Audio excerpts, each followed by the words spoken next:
kazi, hatupati kazi. What small role can we play? Whatever capacity that we are in.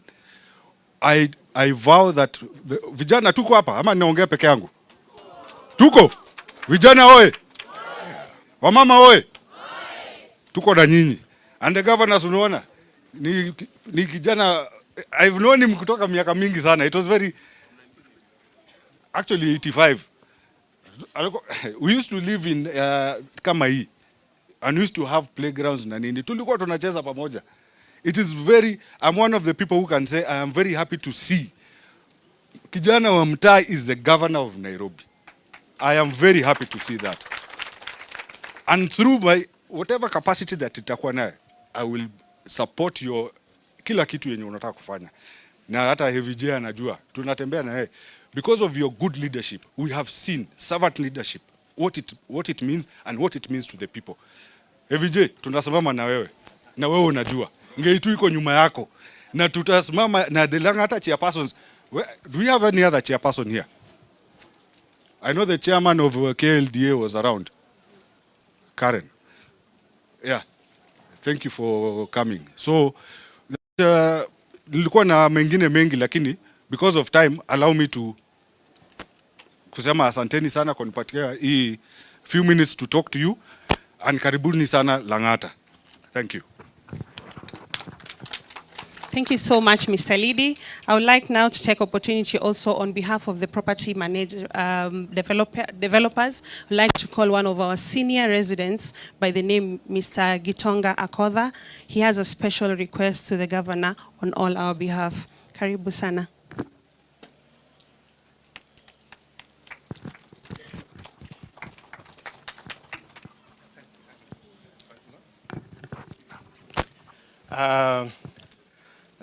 We used to call super senator.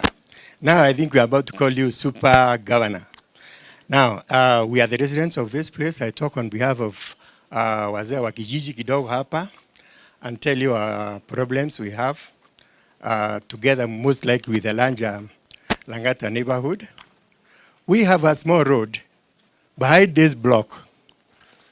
This is a slip road that was supposed to join to exit along what do you call it? Bypass, and the Langata Southern Bypass, and it was actually stored through a court process by the owner of an illegal building right at the end. Now, immediately after the acceleration lane, which actually exits towards Langata to downtown, there is a building there which was marked for demolition. And during when those developers were carrying out the bypass, the building, we were stopped. We almost went to court, but we thought it was a long process. And we said, this road belongs to a county government. And since now we have somebody who cares about the people, I'm sure we can actually have it done so that we have an exit from this place to the road. Now, Bwana Governor, today we actually travel from here all the way to Clean Shelf to the Langata police station to join Langata Road. That's approximately 4 kilometers from here that way. And you see, we are 900 households here with several giving 2 cars in a building. I'm sorry, in 2 cars at least to a household here. We have so many traffic exit. I'm sorry, Bwana Governor, we stay in a place where we actually do not access the proper road immediately because we have no exit. Our estate is closed. There's one, I think, entry here, and the other one is an exit. And we would like to have this slip road actually done so that we can actually access and go easily to town. This is my request. Yeah, the other one, because we suffer a lot, the dust, our air quality is very bad because of the dust of this road, which is completely not done. Not done. If we do not exit, at least if there's any problem with the exiting immediately, at least we can have it at least surfaced kidogo, so that the neighbors on this side and phase 4, phase 3, and phase 2 do not suffer the brunt of bad quality air, dust, and the noise there too. So other than this one, and Governor, super Governor, we would like to thank you so much for what has happened here.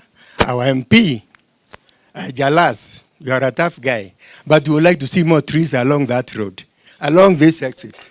Because please tenga kidogo, we plant trees along this road, which now has become a problem.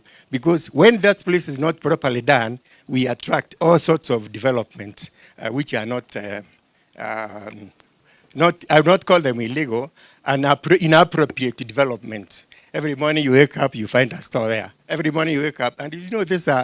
We have to have that. We have to maintain our estate properly, appropriately. Let's take care of our roads. We don't want to be surprised about other roads leading to other nice estates. Good, beautiful roads. Those are made by people, of course. Obviously, we plant trees on them. We have avenues in them, and there's no reason why we cannot make Link 12 a good avenue. We are ratepayers, and we have a bit of it in CDF. You can think about us again, the way you have thought about this thing. The other one is that I would like to thank, through you, Governor, is the city of Nairobi.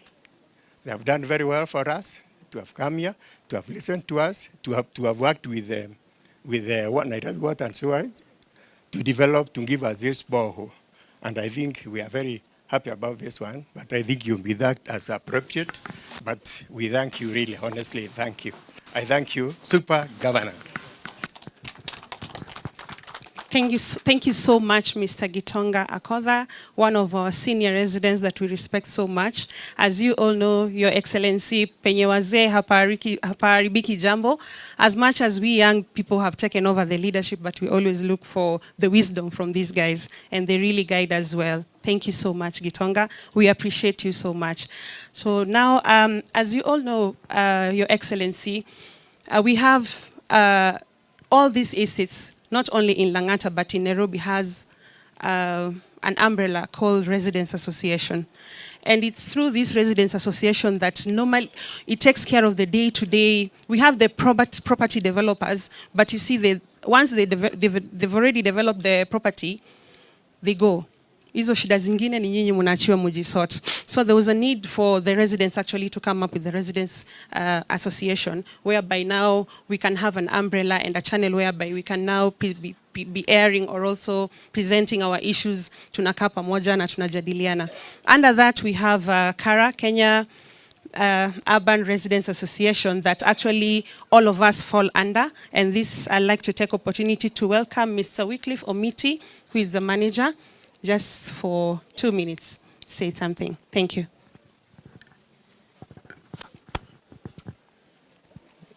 To His Excellency, Governor Sakaja,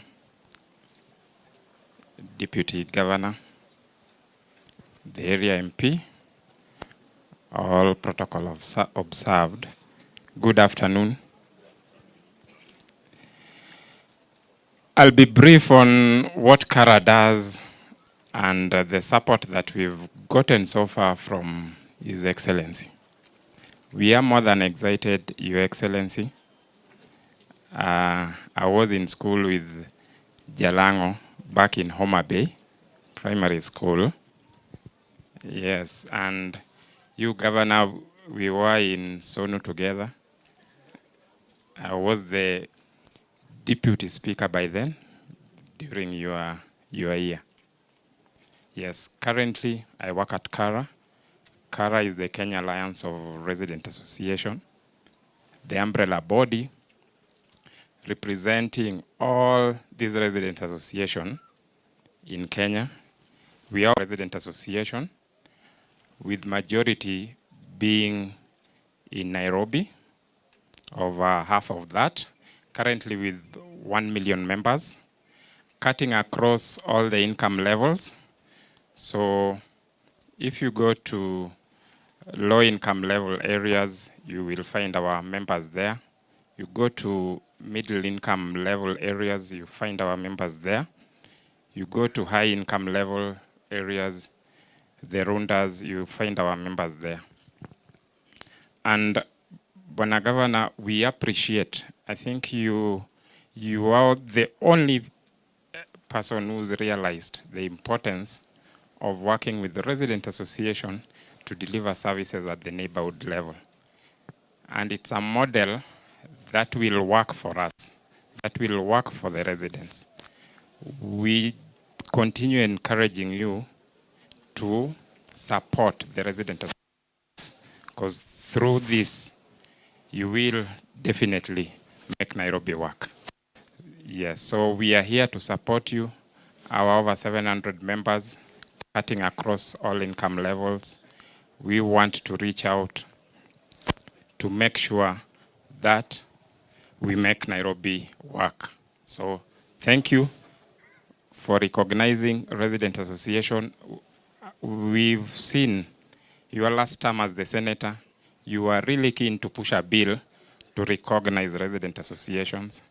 Right now, I know with the boroughs, you are working to make sure that residents association are part of the management team of this, because it's the residents who can support you deliver on your services. Thank you so much. Thank you so much, Mr. Wycliffe, for representing us well and also always guiding us as the Residents Association of Nairobi. I think nimemalizana na wageni wangu, so I officially now want to speak to you, Our Excellency, and also speak to all our guests today.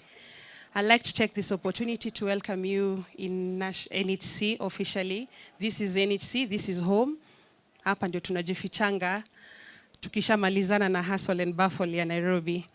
I would like to take this opportunity on behalf of the county government also through your leadership, Your Excellency and Deputy Governor, to have considered NHC to give us this borehole. In fact, on behalf of the residents, I think this is the best and the most precious gift that we could ever have in this. These residents have really suffered. We always buy water here at 1,000 shillings per 1,000 liters. So that is 1 shilling per liter, very expensive. So if you can imagine, if you have a family and you have to buy 3,000 liters probably after 2 days, it's very, very expensive. The Bowsers have been flocking here every now and then because they're very happy, they're making money, they're very happy, but we are really suffering. But thank God with this borehole right now, at least we'll be able to get that flow of water. Though it will not be enough to serve the entire residence. As we speak right now, the borehole only can serve part of phase 1, phase 2, phase 2A, and phase 2B, and partly phase 4 and phase 5 and phase 6. But we also have one phase here, actually 2 phases, phase 3 and phase 4, which are the most affected with this issue of water because they're on the upper surface. So the borehole cannot serve them because the borehole has been dug in phase 3, but it supplies water downstairs. So we've also have a flow from Nairobi County. We used to have the flow for 24 hours, but that again was reduced to only 8 hours. And also that 8 hours, sometimes it does not come with enough pressure. So for the people who are actually on the 3rd floor and the 4th floor, rarely go without water, and they have to buy water from the Bowsers, which is very, very expensive. Recently also we had Nairobi Earthy Water, which came and also dug a borehole for us at phase 1, but later on, maybe they realized that it was not, we were not actually the beneficiary. But thank God, maybe Mungu alikuwa ametuonea huruma, they had finished digging that borehole. But through your request and on behalf of these residents, we want to put up a request through your good office, Your Excellency, if county government can come and equip for us the borehole, put the water tower, and so that at least the borehole can also help and supply water in phase 5 and phase 6. We also have a borehole in phase 7, Your Excellency, and our humble request to you, if through your office, you can also help us do the piping from phase 7 so that the borehole from phase 7 can help supply water in phase 4 and phase 5. And with that, Excellency, I think utakuwa umemaliza hiyo maneno na NHC itakuwa imework. So that is our humble request from the residents to you. Second thing, Your Excellency, where we are seated right now, this is the only field that we have. As you have been told the capacity of this estate, we have over 5,000 children in this estate. And this where we are seated right now is the only field that these children know. This is where they play football. Tukitoa hii carpet, Your Excellency, right now we have Maram and the Cabro. You can imagine playing football in this hard surface. We are not doing justice to these children. I have seen how passionate and humble you are, the passionate and love that you have for children, Your Excellency. If you can still just consider, on behalf of the residents, the 5,000 children of this estate, so that they can get a good play field, hata kama ni turf or something like that, so that we can modify, as much as it's small, but let it be a habitable ground for the resident, for the children of the estate. Another thing, Your Excellency, that we'll want to put up is security. We have been, NCH estate has been the most affected when it comes to security, especially during elections and the famous Mandamano. Every time there is Mandamano or election, we have our good brothers, our neighboring brothers. Most of the time, huwa wanasema wanakuja NCH kufanya shopping. So we have been affected. Our house have been stoned. Our residents have been attacked right at the gate. Security has been a menace right here. And even every time the dignitaries will pass, they will have a crowd. And when the crowd come back, they have to stop at NCH to do some damage and loot and injure our people. Your Excellency, we were requesting if we can have a police backup, or maybe even have a police post just within the estate, so that it can help us beef up the security. That is our humble request to you, Your Excellency. Another thing is about the lighting, Your Excellency. If you come to Langata during the night, past the bridge where it's very dangerous, and also this also includes insecurity. It harbors a lot of criminal activities that goes around, because at night it's very dark. From the bridge going all the way up, it's very dark at night. So people are being mugged. When guys are coming, the residents are coming back home at night from work, people are being attacked because of the dark that, because of lack of the lighting around that area. So if we can have, maybe through Kenya Power or through your good office, so that the areas can be well lit up. But from down here going all the way to Kibra, it's well lit up. So we thank God. So we can just request them maybe to finish up the lighting on the other side. On regards to that also is about the tree planting. I think Mr. Gitonga has talked to that. Maybe hiyo tutawachia Mwesh. Najua Mwesh utacheza kama wewe. Last but not least, Your Excellency, is about the, as Mr. Gitonga has clearly said, we have over 1,250 and 60 houses if you count up to phase 7, but 900 if you count up to phase 6. We only have 1 parking slots inside per phases. So when you look at outside here, this is where we are supposed to have our visitors' slots. But again, we have cars which have stalled. And Your Excellency, we don't even know the owners of these cars. Yes. The cars have stayed here forever, and they have invaded our space. So if you can just grant us even 40 slots, yeah, so that these cars can be towed away, so that at least our guests and our residents can get enough space and enough space. But last but not least, but the last one on my list is about water, Your Excellency. We also have a special request. As we are thinking about the borehole, if maybe through your office and through the Nairobi Water Management, if you can just increase the supply of water for us on behalf of the residents from the 8 hours that we are getting now, maybe take it back to the 24 hours, or maybe twice a week. That will really do the trick for us. It will help us big way.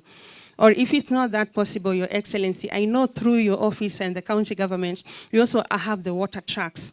Maybe we can be having supplies for the water trucks just to boost the supply system. Maybe once or twice the trucks can be coming from the county government. The way they're doing in the informal settlements, they can also do the same with us. Because as you can see, Your Excellency, NCH is the largest estate in Langata. And we are also being slotted the same 8 hours that other small estates have been slotted, which is not fair, if you ask me. And I'm speaking that slowly so that Mr. Liddy does not hear, and other chairs who are here. waseme Fatma anajitetea, but it is the truth because our capacity is bigger, but the water supply is the same compared to the smaller estate. So if they can just increase for us, maybe let's get 2 days supply of water, we will really appreciate Your Excellency. But on another note, I would like to thank, in a very special way, our Honorable MP, Mr. Felix Odwor. He has been here day and night. When we reached out to him with this problem of water, he took it personally. He felt our cry, and he has always been there. He has never shied out trying to advocate for us to get the supply of water. He has even gone and camped at the Nairobi County. He has gone to the social medias everywhere. He has talked about NEC and the issues of water and the entire Langata at large. And through that, and also pushing for the borehole, and also making sure that we had the water meter that is now helping the borehole to run. It's through his goodwill. So we like to, on behalf of the residents, I would like to appreciate him in a very special way. Thank you so much, Mheshimiwa, for always holding our hands whenever we call upon you. I would also like to thank Nairobi Water, and especially the technical team. I say, Governor, these residents wamenifanya nika graduate kukua engineer wa maji by force. They normally don't want to hear stories. You know, when we don't have water, they call, oh, Chair Lady, we've not had water. I also call Muguna, we've not received water. Muguna ananiambia a lot of technicalities that I don't understand. Nikirudi kwa hawa sio ananiambia, Chair Lady, we don't want to hear that. We want water. So I've been going around with my technical team. I don't know if they're here in the house, Kina Enoch, Kina George. These guys have done a wonderful job because we always patrol with them the whole night just to make sure the valves. Saizi hata nimegraduate, najua mambo ya valve, najua returning valve, najua everything, courtesy of these guys. So we want to also appreciate you guys in a very big way. So for that much said, I would like to end there and say asante sana and welcome home.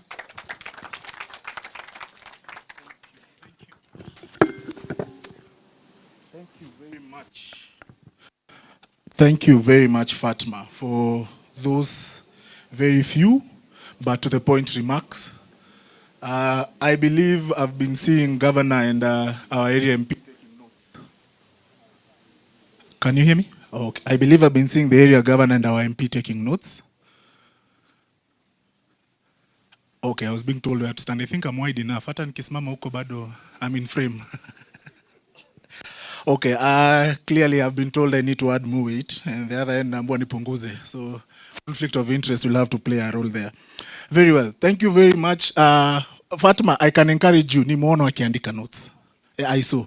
You may not have seen, but I saw them writing notes. Hata naona Kenya nasema saizi wanaandika. So I'm not sure what point I'm passing across, but it's being noted down.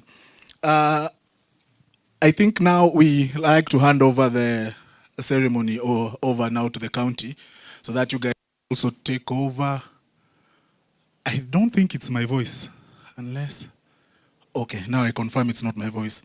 I would like to hand over now to Bwana Oscar Omoke, who is the Chief Nairobi City County Government Water and Sanitation Department. Karibu sana sir. Thank you very much. Tumkaribishe kwa makofi. I've been seeing you're not clapping. I will not leave until I'm satisfied with the claps. Okay, let me help him with the podium so that he can also talk.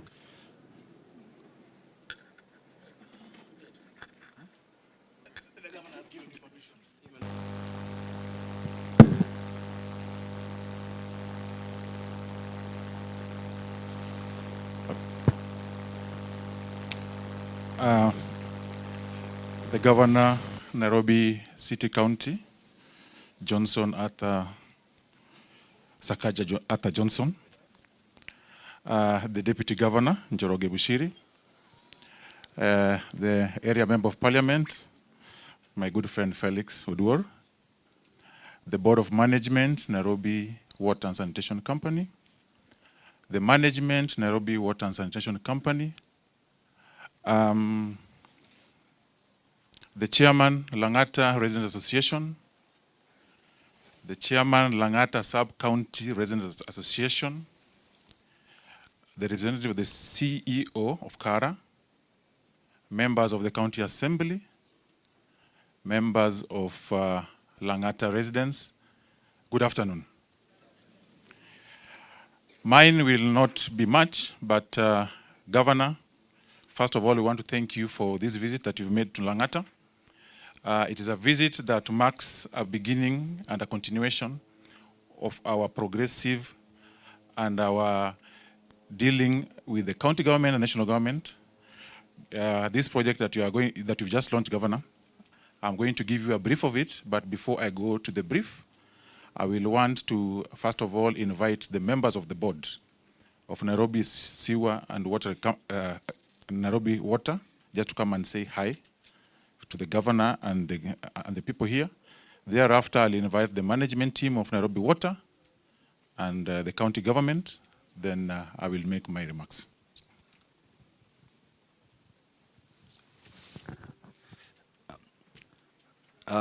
Your Excellency, the Governor, your Deputy, and all the residents, amjambo. Bwana Yesu asifiwe. Alaikum salam. Mimi naitwa Mukabwa, director ambaye ameappointiwa na Excellency Sakaja katika kusambaza maji. Niliwaambia niseme tu hi. Hi.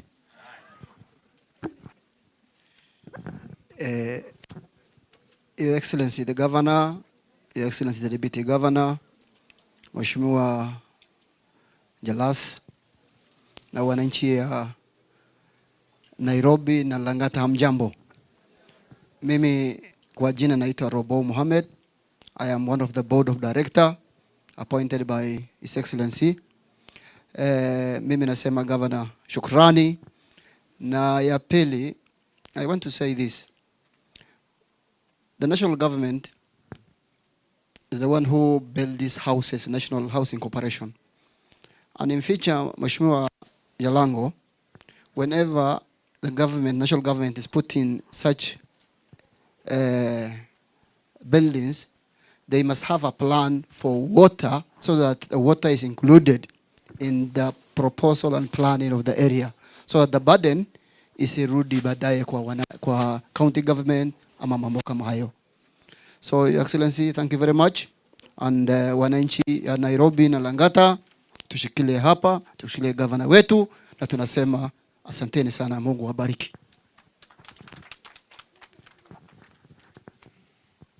His Excellency the Governor, His Excellency the Deputy Governor, Mheshimiwa, and all protocols observed. Good afternoon. My name is Cedric. I'm the board of Nairobi Water. And Your Excellency, we are looking forward to when the Northern Collector will be open, because we know that the boreholes are a stopgap measure, but we are ready and we are working day and night to make sure that we are ready to provide water to the residents of Nairobi. Thank you. Thank you very much, Board of Directors. Your Excellency, with your permission, let me invite the Managing Director, Nairobi Water and Sewerage Company. Managing Director, Nairobi and Sewerage, just to come and invite your members of staff and make your remarks on behalf of the Managing Director. Then I will take up again from there. Thank you very much. Yes, Your Excellency, Sakaja Arthur Johnson, Your Excellency, Nairobi City Council Governor Sakaja Arthur Johnson, Your Excellency, Deputy Governor Njoroge Mushiri, Member of Parliament Bwana Jalango, Mheshimiwa Jalango, Nairobi City County government officials, members of Nairobi County Assembly, members of Nairobi Water and Company Board and staff present, resident association representatives, all protocols observed. Good afternoon. My name is Engineer Lucy Njambi. I'm the technical director, and I'm here currently representing the managing director, Bwana Nahashon Muguna, Engineer Nahashon Muguna, who is out of the country. And I'm happy to read his speech. Ladies and gentlemen, on behalf of the MD, I take this opportunity to thank you all for showing up to attend this function that is first amongst many steps towards ensuring adequate and quality access to water and sanitation services within the county. The presence of national and county leaders, our customers, and other partners is testimony to the active engagement of all sectors and a show of committed partnership towards improving our services. The Borehole Water Project was initiated to augment water supply to serve 1,260 households in National Housing Corporation with a population of 6,300 people. The area receives water on Wednesdays at 6 a.m. to Thursday at 6 a.m. That is 24 hours on the equitable water distribution schedule by Nairobi City Water and Sewerage Company. However, we are aware that sometimes this 24 hours is not met due to many problems in the distribution that are currently being solved. This project was carried out in 2 phases. Phase 1 entailed drilling and equipping of the borehole, and Phase 2 entailed fabrication and the erection of an elevated water tank. Nairobi Water Harvesting and Storage Corporation undertook Phase 1 of the project, which comprised hydrogeology survey, drilling, 300 deep borehole, test pumping, piping, equipping with borehole and control panel. The water quality analysis was also carried out, and it indicated the fluoride level was double the recommended amount of 1.5 milligrams per liter. So it was 3.2 milligrams per liter. Phase 1 of the project amounted to 6.7 million. The high fluoride levels necessitated commencement of Phase 2 to allow blending of the borehole water during the scheduled weekly water supply window to bring down fluoride concentration to the recommended levels. Phase 2 of the project fabrication comprised of pressed steel tank and erecting an 18-meter high steel water tower, piping to connect to the existing water supply network, and installation of tank level actuator. The water storage capacity at the tank is 50 meters cubed. The Phase 2 was 4.3 meters cubed, 4.3 Kenya shillings, 4.3 million Kenya shillings, totaling to about 11 million. As a company, we are pleased to be able to meet our objective of being a reliable water and sewerage service provider to Nairobi City residents. The commissioning of this borehole is a step towards improved service delivery for this area. We thank the national and county government for the continuous support accorded to us in the delivery of our services. It is also worth mentioning that the Water Police Unit has been of immense assistance to us in the identification and arrest of water vandalism perpetrators. The WPU operations have had a huge impact in the reliability of our distribution schedule. Areas that would not receive adequate supply due to the illegal connections on the main lines are now receiving water with full pressure. Residents can attest to this. We also thank you, our customers, for the continuous feedback. Thank you all for your presence today. I look forward to continuous engagement as we forge forward and as we continually endeavor to make Nairobi work. Asanteni sana on behalf of Engineer Muguna. Thank you very much. Yes, I've got our staff. There's Engineer Manore who's been, you can stand. Engineer Manore and your staff who have been in charge of the construction of the borehole. That's our team from headquarters, the engineering team. We also have got the regional team. Please stand, the regional team, or you put up your hands, please. The regional team, thank you very much. You are well commended for the work that you've been doing. Thank you very much. Yes, thank you very much. Thank you very much, Madam Jambi, on behalf of the MD. I will now just want to introduce Your Excellency in pursuit of good governance. Your sub-county administrators and all the administrators are here. I'll just want to invite the sub-county administrator, just 1 minute, introduce your colleagues, then I make my remarks.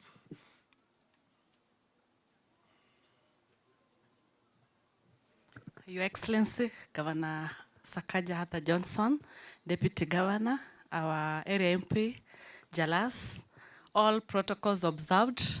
My name is Janet Kimeu, the Sub-County Administrator for Lang'ata. Karibuni sana, Lang'ata.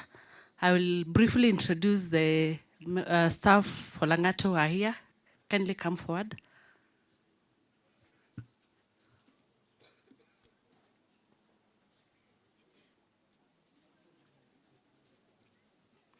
you can introduce yourself and your title. Good afternoon. I'm Priscilla Maneno, Sub-County Commander Langata. Good afternoon. My name is Nelly Ayoti, the Ward Administrator, Mugumoine. Karibuni. Thank you. Good afternoon. I'm Elizabeth Lilau. I'm the Ward Administrator, Kari. Good afternoon. I'm Joseph Odhiambo, Planning Officer, Langata Sub-County. Good afternoon. I'm Evan Sionchari, Monitoring and Evaluation Officer. Thank you. Your Excellency, we have quite a number of staff who are not here with us. They are working. So karibu tena Langata. Your Excellency, first of all, I want to just thank you and your deputy again very much for having appointed me to be in charge of the Green Nairobi sector, the water subsector. The people you're going to address shortly, I was once in my previous life. I was here trying to get votes from them. And my good friend Jalango did what he did. So I am where I am. Having said that, Your Excellency, in the water subsector, Your Excellency, we are in pursuit of ensuring that we deliver clean and affordable water to all the residents of Nairobi. And as a sector, Your Excellency, we have and we are aware that we are in pursuit of provision of more water because we are operating on a 50% capacity of the utility required. Your Excellency, you are aware that in the day after tomorrow, we'll be launching the Karumeru Dam, which will be providing more water to Nairobi residents, which will cover the lower side of Nairobi to ease pressure on this other part of Nairobi. We have also, on behalf, and we realized that Langata residents don't get much water. And even in the rationing program, they are disenfranchised because of the interference of the line along Kibra.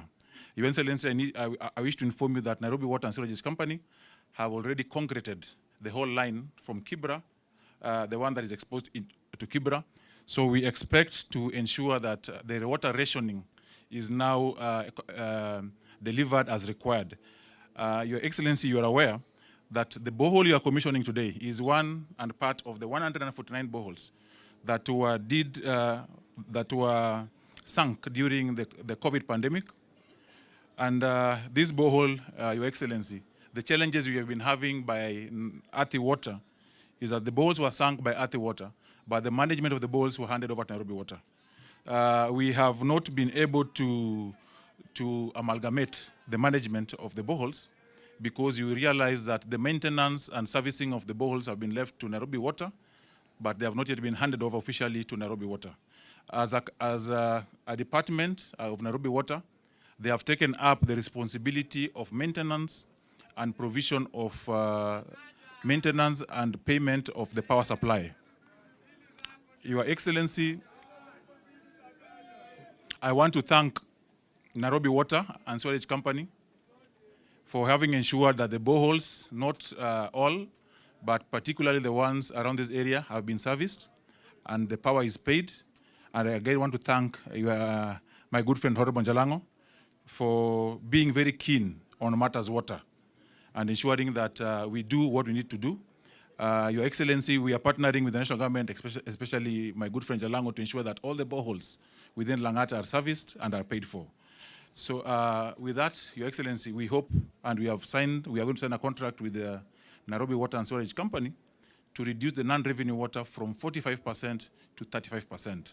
So these are some of the measures that we are trying to put in place to ensure that we have clean and affordable water to all the residents of Nairobi. Having said that, Your Excellency, I will now want to introduce the Deputy Governor of Nairobi, Mheshimiwa Mushiri, to come and make his remarks. Thank you very much. Thank you. Oscar, it looks like the people of Langata are very lucky because they got an MP and somebody who was aspiring to be one, working in the county to bring the goodies out here. So you're lucky people. Your Excellency, Governor Sakaja, the member of Mheshimiwa Jalango, board members of Nairobi Water, all invited guests, ladies and gentlemen. This afternoon, we are here to launch one of the key projects under the leadership of Governor Sakaja, that is to address the issue of water. And those of you who know, when you hear the governor talking about water, he's also another water engineer in terms of the details that he gives us and the plans that he has to actually alleviate the challenges of water in Nairobi. We thank you for that. We thank you for taking that attention and paying attention to providing water to all our people in all parts of this county. So we're really happy that this program is going on. We are happy that we have had the boreholes that we've heard about here, and there's going to be others that we've had in the pipeline. And that is part of ensuring that our county has adequate supply to enable people to live in dignity. We talked about order and dignity, hope and opportunities for all. And when you think about water, it's a key ingredient of that process. So we are talking about delivering on our manifesto, we are talking about delivering for the people, and you're talking about ensuring that each one of those promises that we made with the governor, that we actually have them implemented. So we thank you, Nairobi Water people and the local MP for supporting that initiative, and all the residents organizing yourselves into resident associations and taking a keen interest on what happens in your estates. When you do this, you help us in the management and leadership of the affairs of the county. And as one of the speakers here mentioned, he talked about the barrow system. That process is ongoing, and we'll make sure that we work with yourselves to help drive the management and the leadership, bring it down further to the devolved level of the barrows, the 5 barrows that we are setting up, to ensure that services reach the people on time, in the right way, and with the right standard. With those few remarks, I would like now to ask you to, sorry, before I get to do that, I want to invite the area MP, Honorable Jalango, so that he can come and address us. Mheshimiwa.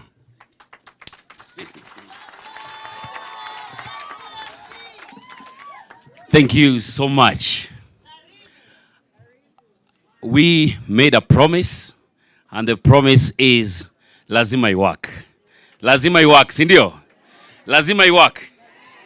First of all, before I make my remarks, I just want to introduce our MCAs who are here today. Please, if you're a member of the county assembly, please just be upstanding.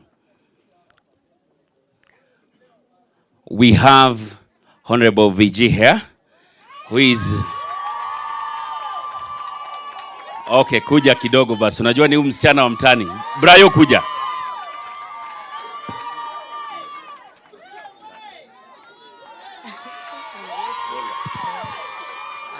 Tulieni. Habari zenu? Majina naitwa Virginia Iderero Kang'ethe, nominated MCA Mugumoini. God is good. Kwa majina naitwa Brian Tenya, nominated youth kutoka Kibira. Na Your Excellency, thank you so much. Umekuja home, mimi pia niko na makao kidogo hapa. Asante sana. First of all, we made a promise when we came to campaign here last year that we will make sure that this water issue in Langata be a thing of the past. And we started when the PS, Mr. Rono, was here. We visited this place with him, and he made a promise, and we were here also with Engineer Muguna.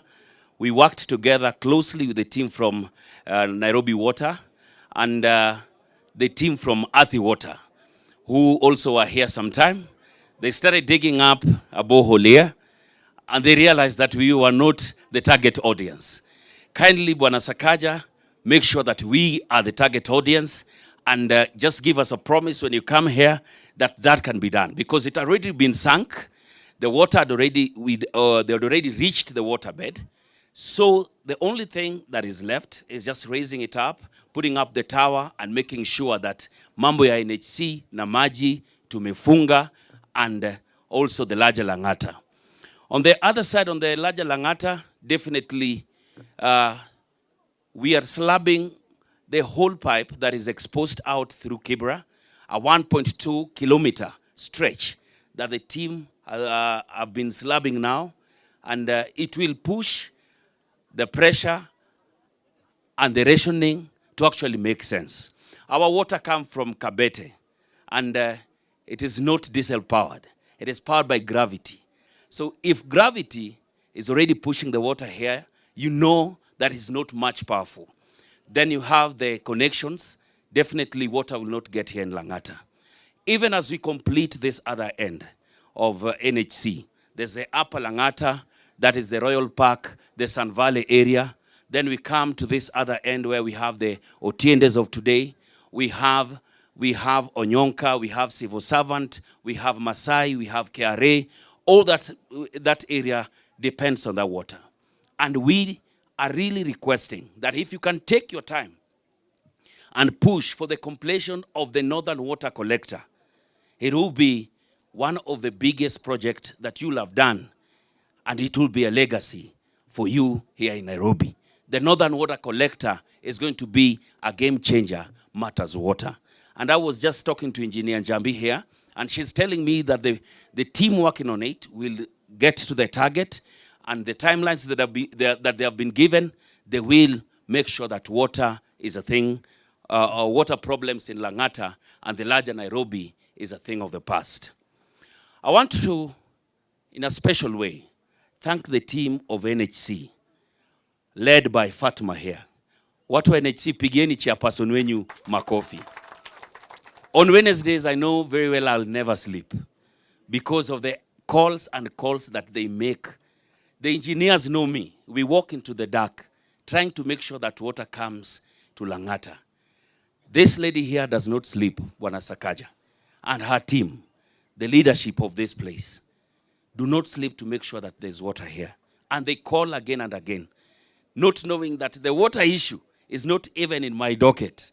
But wanasema maji hakuna. Najaribu kukupigia, saa zingine nakuambia, you respond immediately, Muguna respond, the team responds. So anytime you don't see water around, don't think that we are sleeping on our work. We are awake, trying to make sure that our people get water. And the governor and the deputy governor and the whole Nairobi County team is trying to push to make sure that water issue and problem is a thing of the past. And Fatma, Your Excellency, you know sometimes when you come here, I can always ask for a few things. Fatma was in the board of Mbagathi Hospital. And as you constitute your new team, kindly, don't forget her. Wacha rudi hapo afanye kazi, si ndio? Huyo ni mama mchapa kazi. Then, we have our young people out there. Wali apply kazi Nairobi County.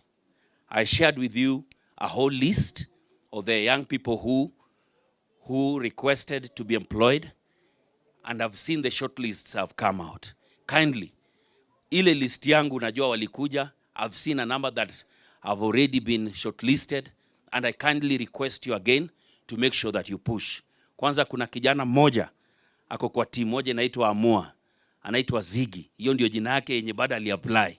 Iko paka kwa shortlist. Kindly, I request you, make sure Ziggy ameingia kazi. When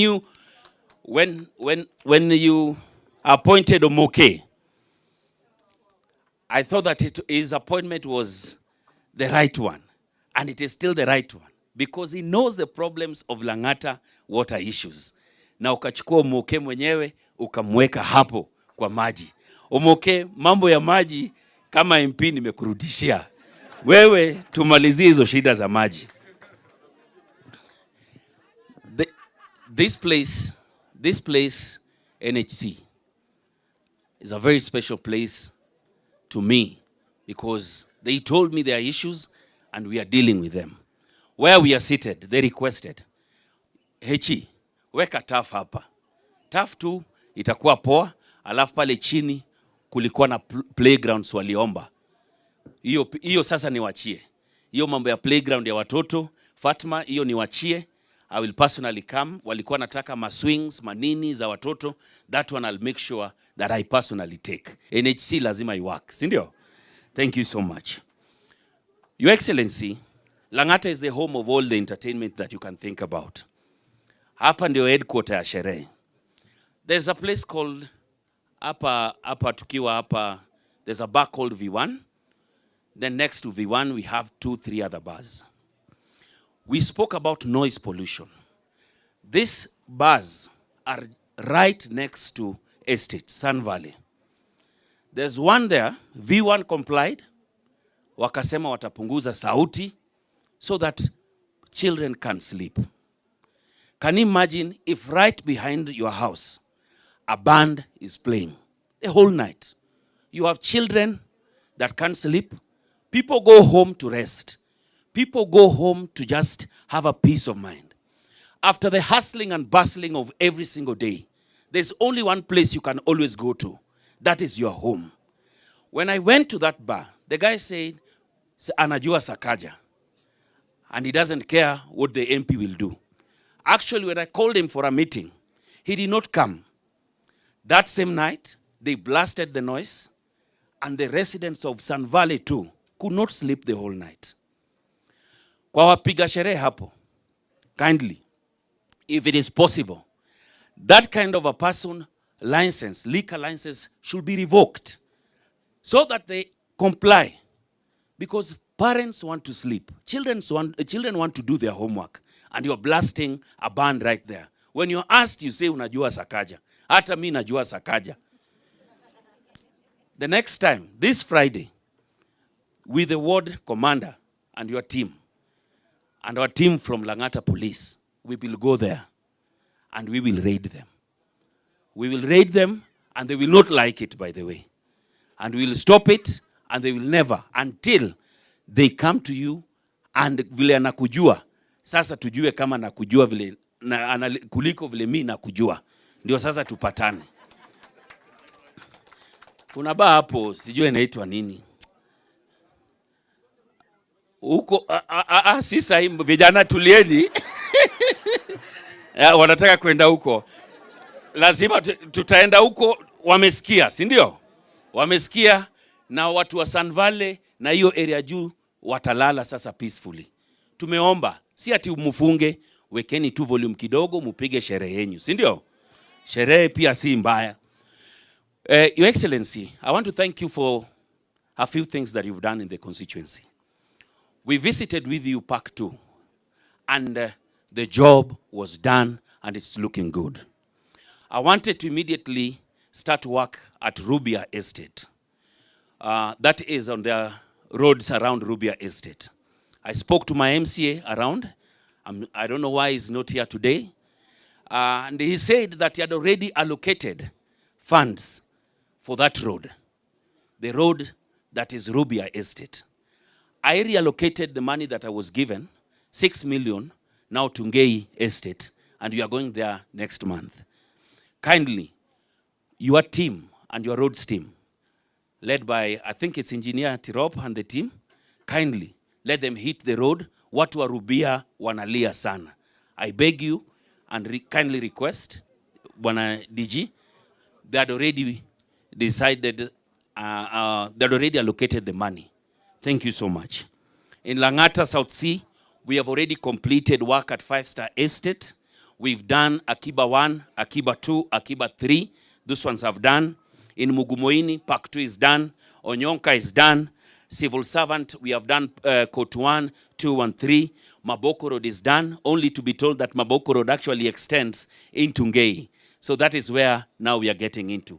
And I was there the other week with you. That one will be done. In Karen, Masai Lane has been done. Stedmark has been done. Hekima Road is even going on as we speak. Kasuku Road has been done. And for the first time, the people of Kuwinda, the slums, saw tarmac for the first time. Na hiyo tulimaliza. There's only a stretch of 200 meters that I need to be done. In Nairobi West, we have done Naimei Road and Sumba Road. That is done. And another thing I want to request you. Hii soko yetu ya Mugumoini. You know where the problem is.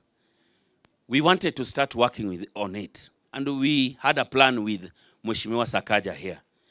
Only for the people to tell us hiyo shamba si yao, na vile wanataka hiyo shamba cannot even work.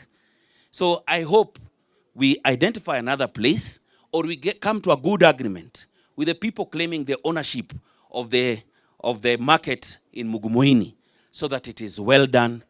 Watu wetu waingie kazi in a honorable and a dignified way. As I complete my speech, watu wetu wa Lang'ata, kazi iko and we need your support. Kazi ya kufanywa iko, yani wacha niwaambie kitu najaribu kusema. Kuna kazi mingi nafaa tufanye, si ndio? Na tunataka kuomba Bwana Sakaja. Tunakuomba vijana wangu pale nyuma, wamama wako hapa. Kitu watu wanataka, njaa iko baba. Tunakuomba. Kwa hizi makazi unaleta hapa mtaani, tuambie tu ni nani anazifanya. Tunachukua vijana wetu, tunaingiza kazi, wanapiga. Kama hao vijana na wamama watakuwa na kazi, mambo ya kukufuata tu mheshimiwa tukatie keki nini itaisha. Unaelewa? Lakini kwa sababu leo pia umekuja, lazima wakatie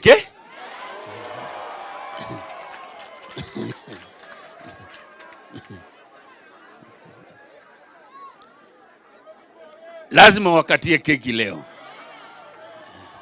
Mimi ni wakatia sana mtu wangu. Wananipeleka mbio kwa sababu job hakuna. Lakini tukiwatafutia kazi ya vijana wetu watakuwa poa. Na kuna hizo makazi ya makanjo mazi. Kuna watu wangu makomanda wako hapa wengi sana. Wanaweza panga magari. Construction zikikuja. Tafadhali. Sakaja leo uko hapa. DG leo uko hapa. Si uona tu unapeleka mashughuli huko sijui Islando huko nini. Tukiomba kazi huku Lang'ata tunaambiwa sisi ni mababi, tuko na pesa. Hapana. Sisi pia tukumbuke sana, si ndio? Mambo ya siasa iliisha. Sasa hizi watu wanataka maendeleo, kazi ifanywe, njaa itoke, unga ipungue, watu waishi maisha poa, si ndio? Asanteni sana. Bosi kama bosi. Siku zote. I want to take this opportunity. Najua ni DG nafaa kuite hapa. Lakini kwa sababu leo umekuja home. For the first, this is the second time you're coming since elections. Na day like this, kesho, ndo tulielectiwa. A year is already elapsing. It has elapsed. Kumaanisha time inasonga haraka sana. 4 years ni time fupi sana. Tutarudi tena kwa wase.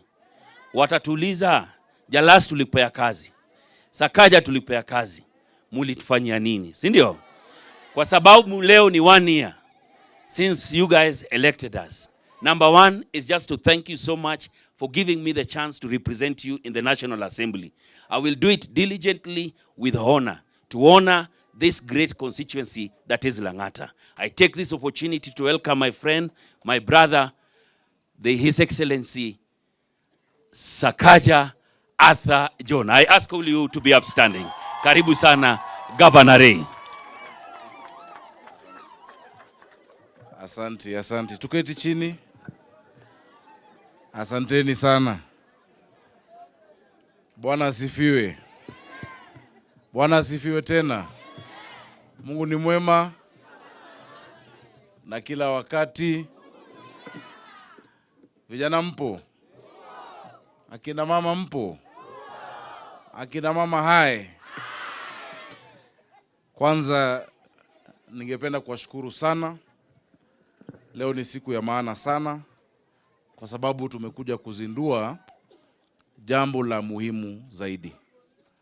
Na nashukuru board ya Nairobi Water Management, of course Muhesh na uongozi wa hapa, chairman, chair lady Fatma na timu yako, thank you so much kwa vile mmejipanga, mko organized mpaka mko na uniform. Na naomba leo mtaniachia uniform moja at least nikuwe navaa once in a while nikikumbuka NHC. Mimi si mgeni huko NHC, nimekuja miaka mingi, lakini vile nilikuwa nakuja mlikuwa mnijui. Jina yangu haikuwa inajulikana zamani. Jina babangu haikuwa inajulikana, na yeye pia anaitwa Sakaja tu. Yule ananijua ni Lidi, chairman Wangei. We grew up with him. Zile maeneo za Ngara. Tangu mimi nilizaliwa nilimpata hapo. Because yeye ni mkubwa kuniliko. Maji ni muhimu. Na maji ni maisha. Tukizindua project kama hii, unajua kuna watu wanaulizanga, tumeona umefungua tap moja, umekuja maji kidogo. Hii maji ni muhimu sana kwenu. Nimeona vile mmefurahi, pia mimi nimeguswa kwa roho yangu. And I want to promise you, we will do more for you people of NHC na nyinyi watu wa Lang'ata. Kwa sababu ni haki yenu. Nyinyi mnalipa ushuru, mnalipa rates. It is not a favor. Na ningependa mjue kama wananchi wa Kenya ya kwamba kutumikiwa, kuhudumiwa, kufanyiwa kazi na viongozi wenu sio kitu ya kuomba, ni haki yenu. It is your right as a Kenyan. Tulikuja hapa tukaomba kura, mlitupatia. Mimi nawashukuru sana watu wa Lang'ata constituency.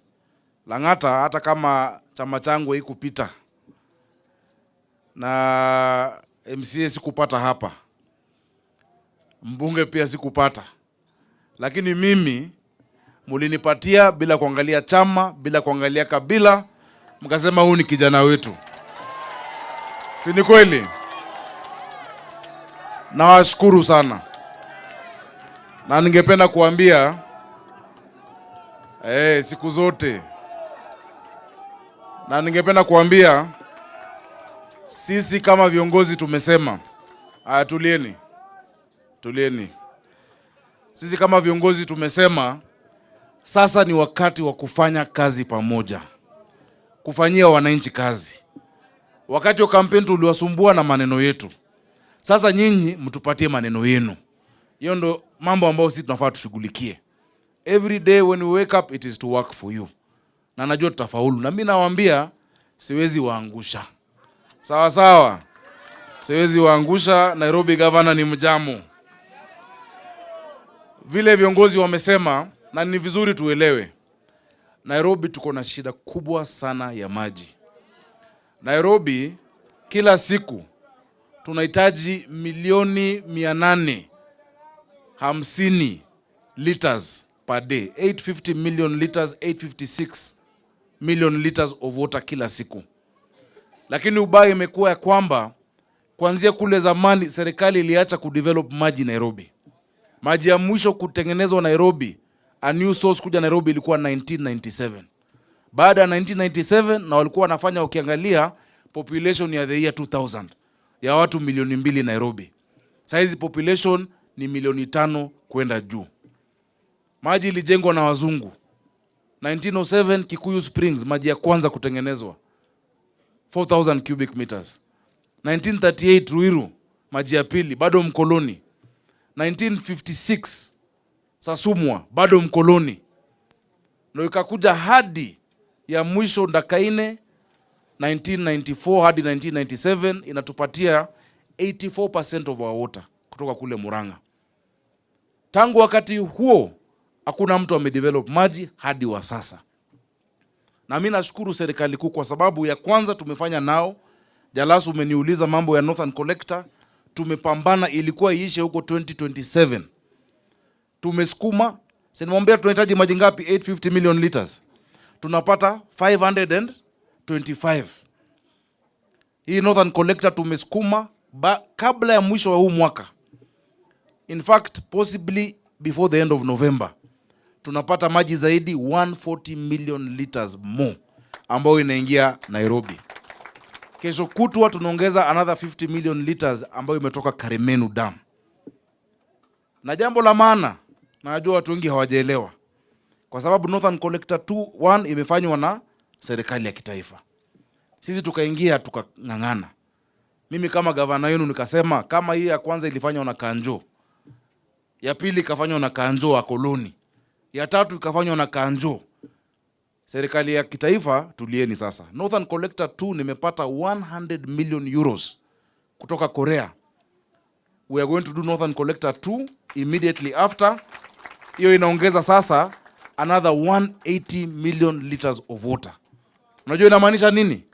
By 2027 shida ya maji Nairobi imeisha. Shida ya maji Nairobi imeisha, will be at 850 million liters. So hii ya kwanza, wale walikuwa wanapata maji mara 2 watapata sasa mara 4 kwa wiki. Wale wamekuwa wanapata mara 3 watapata siku zote, because itawezekana, and that is what we are doing. Tunapambana. Lakini ili tupate maji hivyo, nataka tuelewane. Muruhusu serikali ya county iwapatie maji. Mambo ya uwizi wa maji tuwache.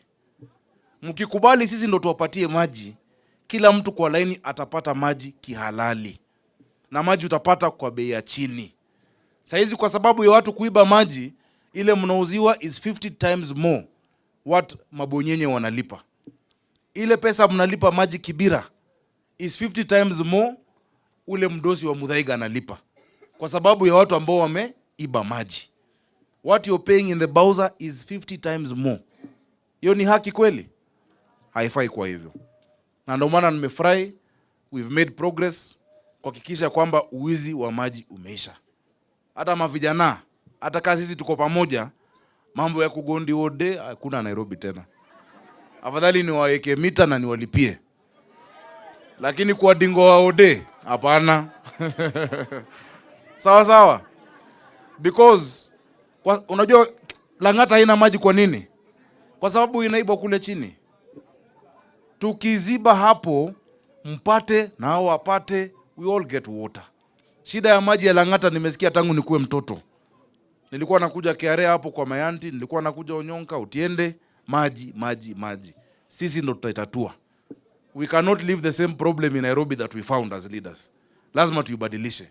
Haiwezi kuwa Jalasu useme kabla ukuwe mbunge maji ilikuwa shida, ukakuwa mbunge ukamaliza na ukaacha maji kama shida. Ulikuwa unafanya nini basi? We must sort it out together, and we are going to sort it out kama viongozi wenu. Pia ningependa kushukuru ule contractor ambaye amefanya hiyo kazi. Hiyo kazi nafikiri anaitwa M Africa. Is it M Africa? M Africa. Asanti, lakini umesikia sasa vijana wanasema kazi ikiletwa pia wapatiwe kazi. Na mkipatiwa kazi pia mchangamke. Na akina mama mchangamke. Sijuzi tulizindua kazi ya ujenzi kule high rise. Vijana huko wameingia kwa hiyo kazi. Lazima tufanye kazi. Na ile kazi ambayo tunawaletea sio kazi ya mambo mingi, vitabu mingi. Kama uko na mikono 2 na unaweza maliza sahani ya ugali, unaingia unafanya kazi. Sawa sawa. Mambo ya maswali mingi tupunguze. Sawa sawa. I'd like to say this to the resident associations, and I'm very happy nimepata Kara. Resident associations play an integral part in how we are going to run Nairobi. That is why nikiwa senator, mimi nilikuwa senator wa kwanza kukutana na nyinyi. Tukafanya round table. Mlileta I think almost 200 associations ya Nairobi yote, from Kayole to Karen, from Muthaiga to Mathare, wote wadosi na watu wa mtaa, na tukakaa. Saizi tumefungua sector Nairobi County inaitwa public participation. That public participation sector is your sector. Kila kitu ambayo inafanywa tunafanya na nyinyi. Katika planning committee ya building approvals, Kara has a representative. Anaitwa Dr. Abdul Malik Gishuki. Yeye anawakilisha hapo. We are going to work together. Mimi nashukuru ma MCAs wa Nairobi. Ma MCAs mmenipitishia supplementary, mkanipitishia budget ili tuweze kufanyia hawa wananchi wetu kazi. Nairobi kwa mwaka mmoja umetulia. Hiyo haijawahi onekana mbeleni. Nairobi imetulia, tunafanya kazi, watu wa Kenya Kwanza, watu wa Azimio, tunafanya vizuri. Mpaka sasa kuna watu wamekasirika ati Nairobi imetulia, wanaanza kuleta siasa na fitina. Watu wa Nairobi si mafala. Wale mmezoea kuiba Nairobi, unajua saa nyingine ukipata pickpocket ameiba, Akikimbizwa anageuka anasema wewe ndo mwizi. Njia zenu tunajua na tumefunga hizo mwanya. Land grabbers, thieves. Kama hiyo umeniambia ati land was grabbed here. We have no time for land grabbers. Juzi Friday nimeangusha nyumba ilikuwa imegrabiwa. Hospitali yetu inagrabiwa na MCA. Anajenga ati ofisi. It's supposed to be a hospital. Including those using them politically. Hakuna mtu unaogopa. Wale watu unaogopa ni wananchi wa Nairobi. Ambao mlinipatia ama mlichagua muoga. Hii Nairobi inaongozwa na muoga. Jameni, utajiuzulu. Utatoroka. So I want to assure the people of Nairobi. Sisi tumeka systems kuhakikisha tumechunga mali yenu, tumechunga pesa zenu. Nyinyi mtupatie imani yenu. We will be able to do it. Kazi hazipeanangwi, kazi utafutwa na tutatafuta pamoja. Sawa sawa. Tuwezi andika kila mtu kufanya kazi kwa county. Our work is to build business that will employ our young people. Ndio maana tunashukuru mambo ya housing. Kwa sababu hapo vijana wetu tutapata kazi. Akina mama mtapika hapo. Kazi mtaani vile ilikuwa, hata crime ilikuwa imepungua. Si ni kweli? Crime ilikuwa imeenda chini by 47%. Na ndio maana tumeomba rais hiyo kazi mtaani pia irudi, na kama irudi kwa njia hiyo tuingie kwa kazi ile ambayo itapatikana ya kupanda miti na kujenga manyumba. Jambo lingine ambalo ningependa kusema, na sikujua Fatuma ulikuwa Mbagathi. I didn't know. Ungekuja mapema, tulibadilisha board. Sasa tutangoja nafasi nyingine. Nairobi County ilikuwa haina ICU hata moja ya umma. Members of the public, if you had an emergency, unapelekwa Kiambu ama private hospital. Kwa chini ya mwaka mmoja tumeshazindua ICU ya kwanza Mama Lucy, tumeka blood bank, tumeka renal unit, na pia hapa Mbagathi saizi kuna neonatal ICU ya watoto wetu ambao wanazaliwa premature. Ukienda Mbagathi utapata neonatal ICU. Utapata madawa. Hospitali yetu kulikuwa hakuna madawa. For 3 years, KEMSA walikuwa hawajaleta madawa kwa sababu ya deni ya 185 million. Nimewalipa tayari 244 million. Kila mahali wamepeleka madawa. Lakini wananchi lazima mtusaidie tuchunge mambo ya madawa. Wezi wa madawa wasipate nafasi Nairobi. We cannot buy medicine alafu wakora wawili watatu wanaiba hizo madawa. Tayari tuko na kesi 7 kotini. Unapata hospitali ndio hii hapo nje, kuna mtu ako na clinic ama kuna mtu ako na chemist, tumepata madawa zetu hapo, tumewashika. And I hope those people are jailed for life. Kuiba dawa ni kama kutoa mtu uhai. That is the only thing they might require to remain alive. So please let us work together. Tulisema let's make Nairobi work. Hatukusema let Sakaja make Nairobi work. It is let us together. Tutoke kutoka mambo ya haki yetu, tuende kwa mambo ya jukumu langu, wajibu wangu as people of Nairobi. That is the only way we will change the city. Nimesikia kuna mtu alianzisha borehole hapa, ilikuwa the water. Ati walianzisha, alafu katikati wakasema ati si hapa. Unajua hiyo ni kupoteza network. How do you start? You use resources, then in the middle unasema it's not an informal settlement. So that one I will complete it for you. So that we have water on this other side. Njambi, take that up. We will find the resources to do it. Unajua borehole inakaa kidogo but ni pesa 11 million, si kidogo. But watu wa Nairobi nawashukuru, mumeongeza revenue. Ile revenue ilikuwa last year. Unajua ilikuwa pesa ngapi? 8 billion ndio ilikolektiwa na watu wa Nairobi. Vile mimi nimeingia, na kwa sababu yenu, hata kama kumekuwa kunoma, tumeweza kuokota zaidi ya ile serikali nyingine. Hiyo NMS ilikuwa na jeshi, walikuwa na bunduki, walikuwa na bomu, walikuwa na rais, na nimeshawashinda na 1.5 billion zaidi. Si tumefanya kitu ya maana.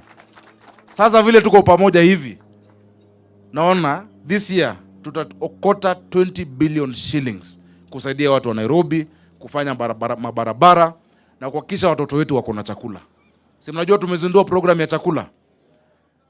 From 28th of this month, watoto 250,000 Nairobi ambao mara nyingi nyumbani hakuna chakula na shuleni hakuna kitu, ambao kitu haingii kwa akili kwa sababu hakuna kitu kwa tumbo, they will eat every single day from the 28th of August until the day Jesus comes back. we will feed our children in Nairobi. Wiki ambayo wiki ijayo ama the next week tutakuja public participation tena Lang'ata, tujue jikoni ya Lang'ata ni wapi tunaweka, kwa sababu tumefanya 10 sub counties. Even in Lang'ata, I think Uru Gardens is central, si ndio? Uru Gardens itaserve Karen, huko Karen C wapi mpaka South C Kongoni, all the schools in Lang'ata constituency. So sisi tunawapenda na tunawashukuru. Tafadhali tushirikiane. Nimesikia mambo ya noise pollution. That one is not something to discuss. Watu wamekula stress. Watu wako na shida ya mental illness, mental health kwa sababu ya madisco. Ati watoto wasifanye homework kwa sababu wazee wanaburudika downstairs. Hiyo ni kitu ya honestly, what kind of society are we? Ati watoto wakose usingizi kwa sababu mababa wana dance huko chini. What kind of society is that? We will not have it. Hata kuna ingine ilikuwa imejengwa karibu na hospitali ya mental health kule Kileleshwa. A mental health hospital ile ya Dr. Frank Njenga. Mtu wako hapo ni drug addict, labda alikuwa anatibiwa mambo ya pombe. Alafu usiku unasikia tu wanasema uiname ama wainame ama wainame. Hey. So mtu atachizi arudi kwa hiyo disco. Is it right honestly? It is not right. So please hiyo mtu support. Na hiyo kazi tutaendelea. That one you're talking about sub-county admin, please. It doesn't need to come to me. Hiyo hata mngetatua nipewe report. Just do what is right. You know what our standpoint is. Yeah? And if they can't reduce volume, we close it. They must reduce volume. They must soundproof. Na tumesema in residential areas, no nightclub. Nightclub is in commercial areas. In residential areas, you can have your bar and restaurant, na saa 5 inafika, mnafunga. Kama mwezi kunyamaza. Si ni sawa hivyo? Hii tai kwani mtakunywa mpaka lini? Itupeleke wapi? Na tuwaombea muokoke kama mimi. Mkoe kama mimi. Na munyenyekee Mungu awatumie. Kwa kumalizia ningependa kuambia watu wa Nairobi. Na nimesikia mambo ambayo Jalasa ameomba. Tutaangalia what we can do together. Watoto hapa waweze kucheza pia. Wawe na mahali mzuri. We will work out something with our sports sector. Tuangalie zile budget ziko. Tumeka pesa kwa stadia. Dandora Stadium tunafungua hivi karibuni. Tunakuja hapa Woodley Stadium. Tunafanya ground breaking in the next few weeks. Actually in a matter of days tunafanya ground breaking. Tulikuwa nataka tuongeze zingine pia zaidi mtaani. Undugu grounds pia, that one can be, we're working on with Undugu Society on the holding issue. Tuweke pia hapo grao ili vijana wasikue idle. Vijana waweze kufanya kazi. Najua tulitangaza kazi 3,500 ya vijana wetu. 3,500 jobs ya kusafisha Nairobi.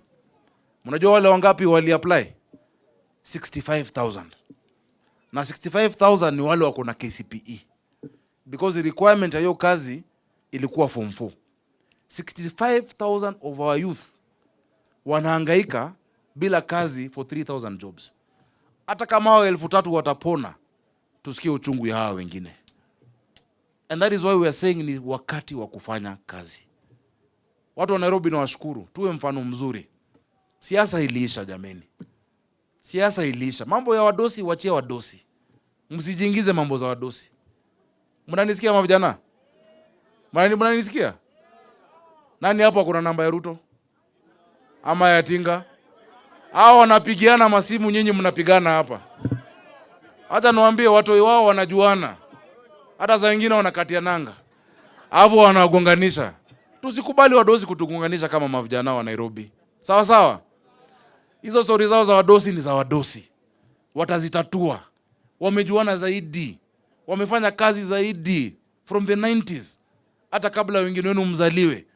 Alafu unataka uende huko uuliwe ama uumie. Uende hosi, mtu akuja apige nawe picha. Jameni, mavijana kujeni niwapatie kazi tufanye. Hii mambo wengine tuwa ama ni aje? Si ni sawa? Tufanye shughuli.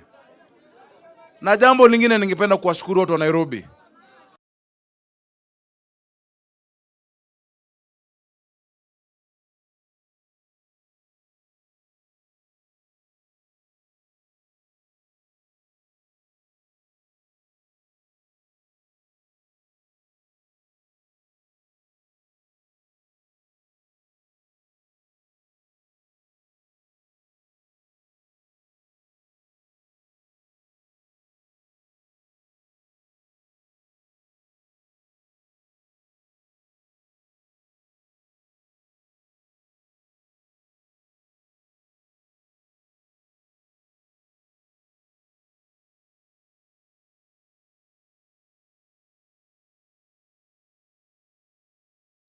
kuna queue ya Wajaluo.